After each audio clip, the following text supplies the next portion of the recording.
अतुल सुभाष एक इंजीनियर जिसने कथित तौर पर अपनी पत्नी से परेशान होकर अपनी जान दे दी। सोशल मीडिया पर अतुल की चर्चा इन दिनों बड़ी तेजी से हो रही है। साथ ही चर्चा हो रही है शादी और तलाक की। अतुल के अंतिम बयान के मुताबिक उनकी पत्नी ने तलाक के दौरान इंटरिम मेंटेनेंस के तौर पर 3 करोड़ रुपए की मांग की। अतुल अब इस दुनिया में नहीं है तो ये जानना मुश्किल है कि उनके और उनकी पत्नी के बीच क्या हुआ। लेकिन इस मामले ने तलाक, एलिमनी, मेंटेनेंस जैसे शब्दों को लेकर समाज में एक नए सिरे से जिज्ञासा और बहस दोनों पैदा की है। बहस पर हम फिर कभी आएंगे, पहले जिज्ञासा को शांत करते हैं। पति और पत्नी के अलग होने के बाद क्या होता है? क्या पति की प्रॉपर्टी के 2 हिस्से हो जाते हैं? क्या उसे ही गुजारा भत्ता हमेशा हमेशा के लिए देना होता है? और क्या तलाक के बाद पति की तरह महिला यानी कि पत्नी भी जेब से कुछ पैसे लगाती है या उसकी जेब से कुछ नहीं जाता? अगर आपके दिमाग में ये सारे सवाल हैं तो ये वीडियो आपके लिए ही है। हेलो एंड वेलकम, मैं हूं शुभम और आप देख रहे हैं खबरगांव। भारत में विवाह और तलाक के लिए अलग अलग धर्म और मान्यताओं के हिसाब से कानून बने हुए हैं।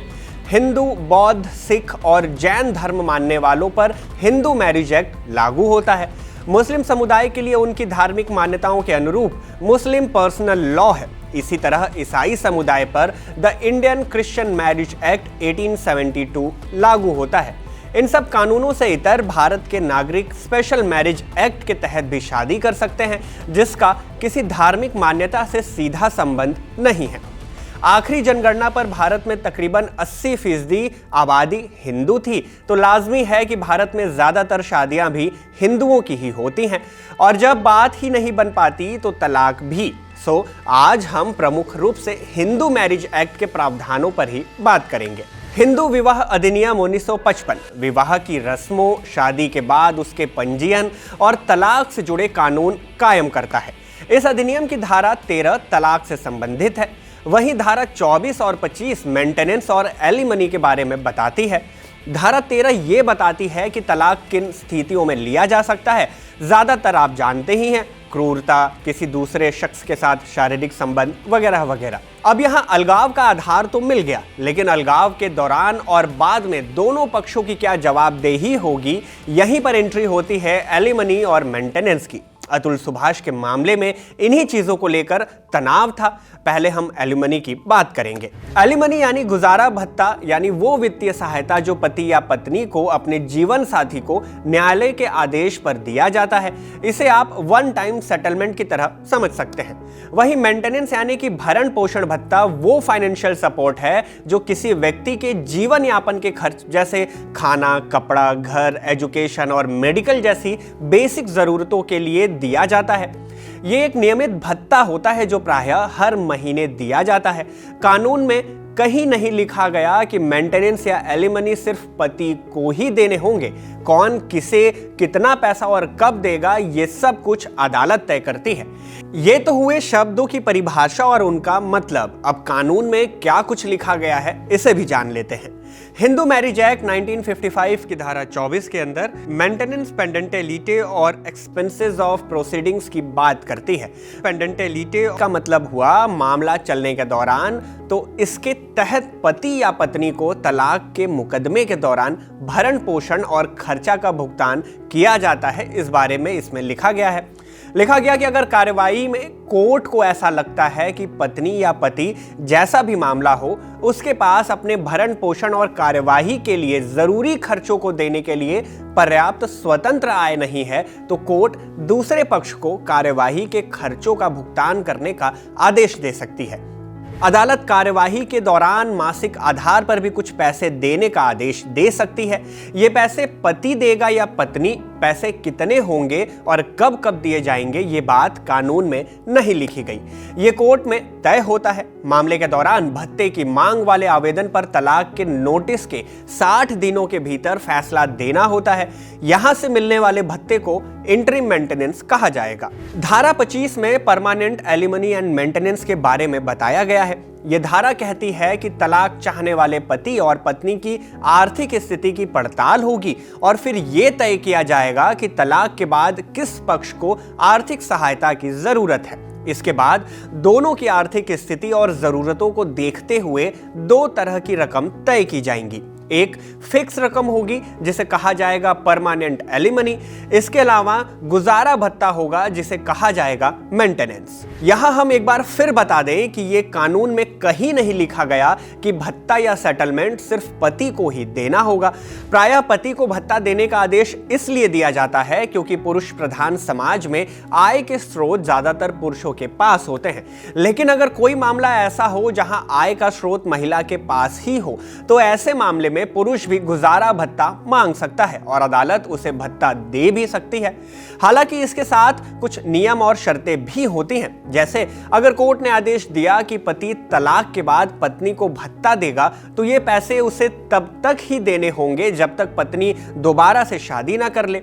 इसी तरह अगर पति को भत्ता मिलने का आदेश हुआ और उसने शादी के बाहर शारीरिक संबंध बनाए तो उसका भत्ता भी रोका जा सकता है। मतलब ये हुआ कि भत्ता किसे मिलेगा ये भी तय नहीं है और अगर मिल गया तो उसमें बदलाव भी हो सकता है। तलाक के दौरान हिंदू पति या पत्नी को मिलने वाले गुजारे भत्ते के मामले में दो और धाराओं का जिक्र देखने को मिलता है। एक है Hindu adoption and maintenance act 1956 की धारा 18 और दूसरी है कोड ऑफ क्रिमिनल प्रोसीजर 1973 की धारा 125। Hindu adoption and maintenance act 1956 की धारा 18 कहती है कि हिंदू पत्नी चाहे वो इस अधिनियम के पहले या बाद विवाहित हुई हो, वो अपने जीवन काल में अपने पति से भरण पोषण पाने की हकदार होंगी।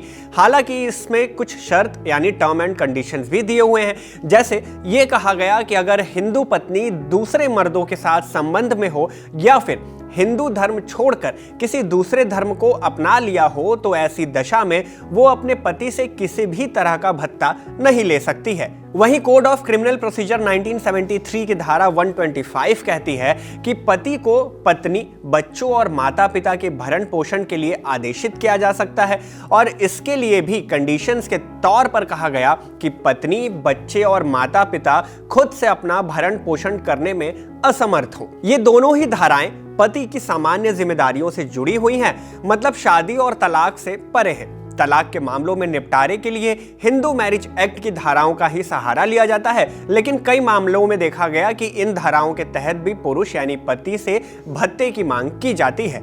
तलाक के बाद गुजारे भत्ते के एक मामले में इलाहाबाद हाईकोर्ट की लखनऊ खंडपीठ ने जनवरी साल 2024 में एक ऐसा ही बड़ा फैसला सुनाया था। उन्नाव के एक मामले में सुनवाई करते हुए कोर्ट ने कहा कि पत्नी को गुजारा भत्ता देने के लिए पति बाध्य है, भले ही उसकी कोई कमाई ना हो। वो मजदूरी करके रोज 350 से 400 रुपए कमाकर पत्नी को गुजारे के लिए भत्ता दे सकता है। ज्यादातर मामलों में भी ऐसा ही देखा गया है कि पति को ही इसके लिए बाध्य माना जाता है। लेकिन कुछ ऐसे भी मामले हुए जहां कोर्ट ने ना सिर्फ पतियों को भत्ता देने के लिए बाध्य नहीं माना, बल्कि पति के बजाय पत्नी को ही मेंटेनेंस यानी एलिमनी देने का आदेश दे दिया। अब जैसे साल 2020 में रजनीश वर्सेस नेहा केस के मामले में कोर्ट ने यह स्पष्ट किया कि पति अपनी पत्नियों द्वारा दायर किए हर मामले में भरण पोषण भत्ते का भुगतान करने को बाध्य नहीं है। ऐसे मामलों में मिसाल के तौर पर साल 2011 का रानी सेठी बनाम सुनील सेठी केस भी देख सकते हैं, जहां कोर्ट ने मामले की परिस्थितियों और तथ्यों के अनुसार पत्नी को आदेश दिया कि वो मेंटेनेंस के तौर पर हर महीने 20,000 रुपए पति को देगी, साथ में मुकदमे के खर्चे के रूप में भी 10,000 रुपए देने होंगे। इसके अलावा पति के लिए एक जैन कार भी उपलब्ध कराने का निर्देश दिया गया था। एक और केस है साल 1988 का ललित मोहन बनाम तृप्ति देवी मामला।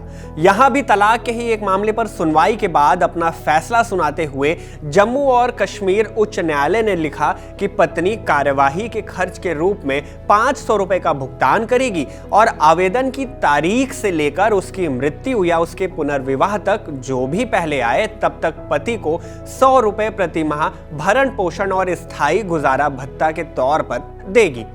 कहने का मतलब ये कि जिस कानून के तहत पति के ऊपर ये सामाजिक दबाव बनाया जाता है कि हर हालातों में उसे ही पत्नी को गुजारा भत्ता देना होगा, उसी कानून में इसकी कोई बाध्यता नहीं लिखी गई है, बल्कि इसे कोर्ट की समीक्षा और विवेक के भरोसे छोड़ा जाता है कि वो तय करे कि पति या पत्नी में से कौन ऐसा करने के लिए सक्षम है। खैर, इस पर आपकी क्या राय है, हमें कमेंट करके जरूर बताएं। वीडियो में दी गई जानकारी पर भी आप अपने विचार रख सकते हैं।